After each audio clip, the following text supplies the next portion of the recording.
Hi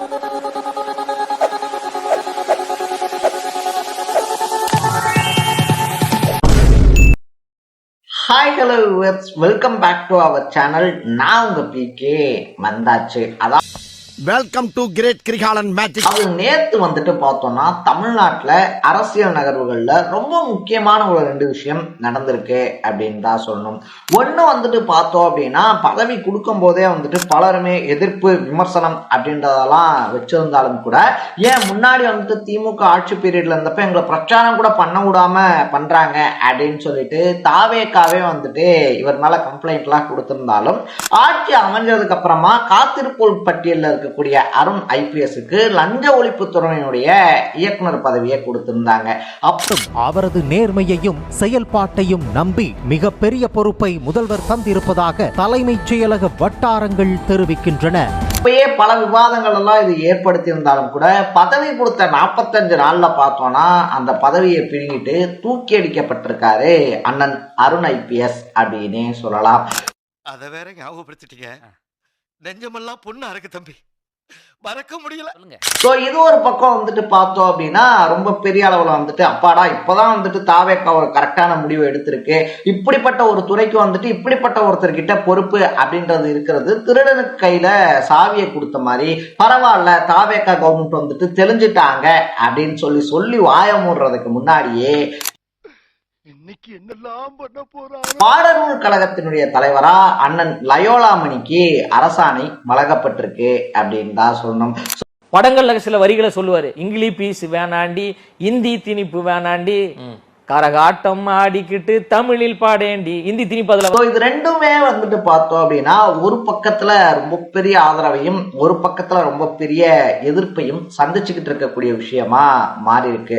so எனக்கு நிறைய வேலை இருக்குன்னு தெரிஞ்சுக்கிட்டு வலுக்கட்டாயமா உங்களுக்கு பாடநூல் கழகம் அப்படின்றது வந்துட்டு பார்த்தோம்னா, குழந்தைகளுக்கு அச்சிடப்படக்கூடிய பாடநூல்கள்ல ஆரம்பிச்சு குழந்தைகளுக்கு போய் சேர வேண்டிய பள்ளி உபகரணங்கள் வரைக்கும் இருக்கக்கூடிய பல விஷயங்களை நோட் பண்ண வேண்டிய ஒரு தலைவர் பதவி அப்படின்னே சொல்லலாம். சோ அது வந்துட்டு லயோலாமணி இருக்கார் இல்லையா, நிறைய கல்வியாளர்கள்லாம் இருந்தாலும் கூட லயோலாமணிக்கு கொடுக்க வேண்டிய அவசியம் என்ன அப்படின்ற பேச்சும் எழுந்திருக்கு.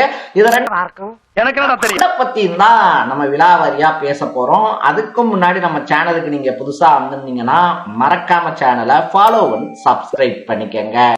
எடுத்ததுமே பாடநூல் கழக தலைவர் பதவியில இருந்தே போயிடுவோம். சோ ரமேஷ் அவர்களுக்கு வந்துட்டு எம்எல்ஏ சீட் கொடுக்கப்பட்டப்பயே வந்துட்டு ஐயோ அண்ணன் லயோலாமணிய லிஸ்ட்ல விட்டுட்டாங்களே, அவர் எப்படி வந்துட்டு கட்சிக்காக மேடைகள் எல்லாம் பேசினாரு, டிவி ஷோஸ்ல போயிட்டு மொத்த கட்சி எப்படி எல்லாம் ரோஸ்ட் பண்ணாரு அப்படின்னு சொல்லிட்டு லயோலாமணியனுடைய தீவிர தொண்டர்கள் எல்லாம் வந்துட்டு தீக்குளிக்காதது ஒண்ணுதான் குறை, அண்ணனுக்கு சீட்டு தரல அப்படின்னு சொல்லிட்டு, இருந்தாலும் வந்துட்டு பதவி அதை தாண்டி வந்துட்டு அங்கீகாரம் இதை எதையும் எதிர்பார்க்காம தாவேக்காக உழைப்பேன் அப்படின்னு சொல்லிட்டு அறிக்கையெல்லாம் விட்டுக்கிட்டு இருந்தாரு லயோலாமணி.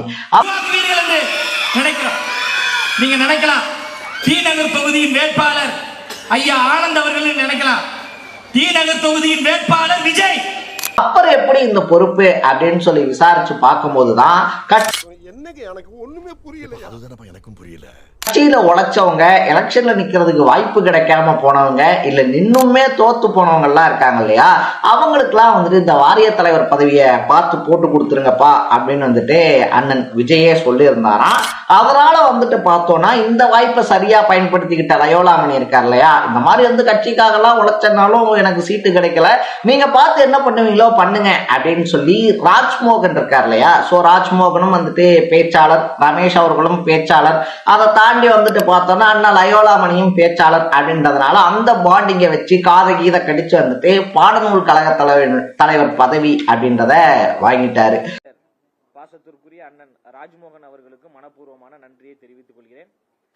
சரி, ஓகே. இப்ப இந்த பாடநூல் கழக தலைவர் பதவி அப்படின்றது என்ன அப்படின்னு சொல்லி பார்த்தோம்னா, வந்து இப்ப நான் என்ன உங்கள்கிட்ட சொல்றது, ஸ்கூல் புக்ஸ் எல்லாம் இருக்கு இல்லையா, அதெல்லாம் கரெக்டான டைமுக்கு வந்துட்டு ஸ்கூல்ஸ்க்கு போகுதா, அதை தாண்டி வந்துட்டு அந்த பாடநூல்ல வந்துட்டு என்னென்ன மாதிரியான விஷயங்களை சேர்க்கணும், என்னென்ன மாதிரியான விஷயங்கள் அதுல இடம்பெறணும் அப்படின்ற ஒரு முக்கியமான ஒரு பதவி, ஒரு வாரிய பதவி அப்படின்னே சொல்லலாம்.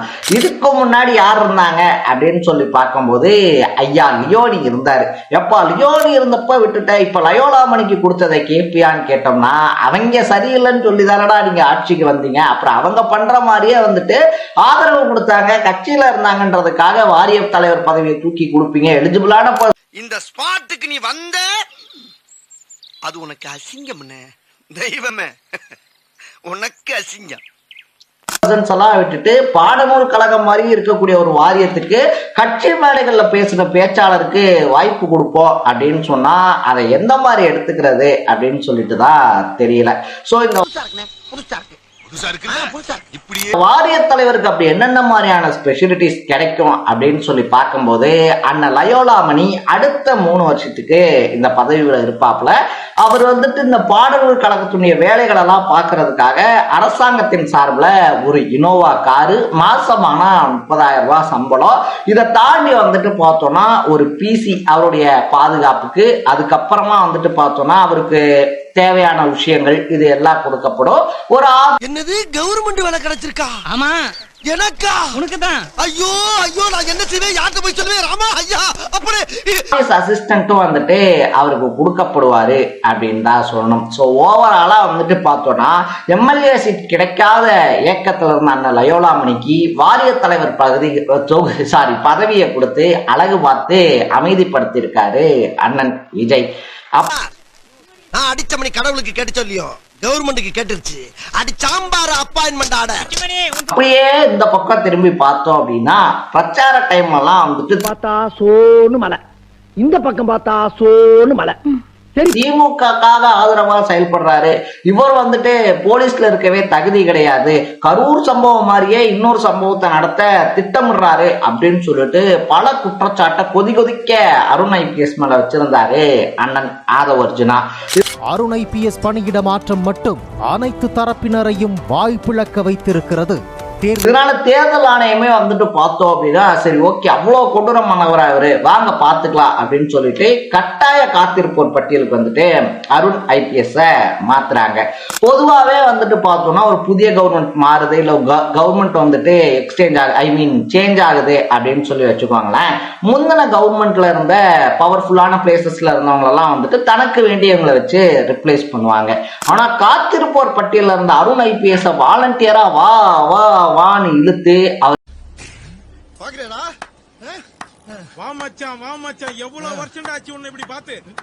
லஞ்ச ஒழிப்புத்துறையினுடைய இயக்குனர் பதவியை கொடுத்து அழகு பார்த்துச்சு தாவேக்கா. அப்படி முரண்பட்டாலும் அவரது நேர்மையையும் செயல்பாட்டையும் நம்பி மிகப்பெரிய பொறுப்பை முதல்வர் தந்திருப்பதாக தலைமைச் செயலக வட்டாரங்கள் தெரிவிக்கின்றன. இப்பயே பலருமே வந்துட்டு பார்த்தோம்னா என்னடா இது, நீங்க ஓட்டு கேட்க போறப்ப ஓட்டே கேட்க விட மாட்டேன்ட்டாரு, கட்ட பஞ்சாயத்து பண்றாருன்னு குற்றச்சாட்டு வச்சவருக்கு நீங்களே வாலண்டியரா கூப்பிட்டு இப்ப லஞ்ச ஒழிப்புத்துறையை கையில கொடுக்குறீங்களே, என்ன மாதிரியான கண்ணோட்டம் இது அப்படின்ற குற்றச்சாட்டெல்லாம் முன் வச்சிருந்தாங்க. எனக்கும் புரியல. அதுக்கப்புறமா உயர்நீதிமன்றமும் வந்துட்டு பார்த்தோம்னா லஞ்ச ஒழிப்புத்துறையினுடைய இயக்குனர் பதவியெல்லாம் யார் யார் இருந்தது தெரியுமா? அந்த பதவியில இதுக்கு முன்னாடி இருந்தவங்க எல்லாம் சின்ன சிறிய குற்றச்சாட்டு கூட இல்லாம இருந்துட்டு போனாங்க. சோ அப்படிப்பட்ட ஒரு பதவியை கொடுக்கும் போது தமிழ்நாடு அரசாங்கம் யோசிக்க வேணாமா அப்படின்னு சொல்லலாம் நறுக்குன்னு கொட்டு வச்சிருந்தாங்க. ஆனா இப்ப மாத்துனதுக்கு காரணம் அதெல்லாம் கிடையாதான். அண்ணா இது என்ன பிரமாதம், இதை விட பெசலைட் ஒண்ணு இருக்கு.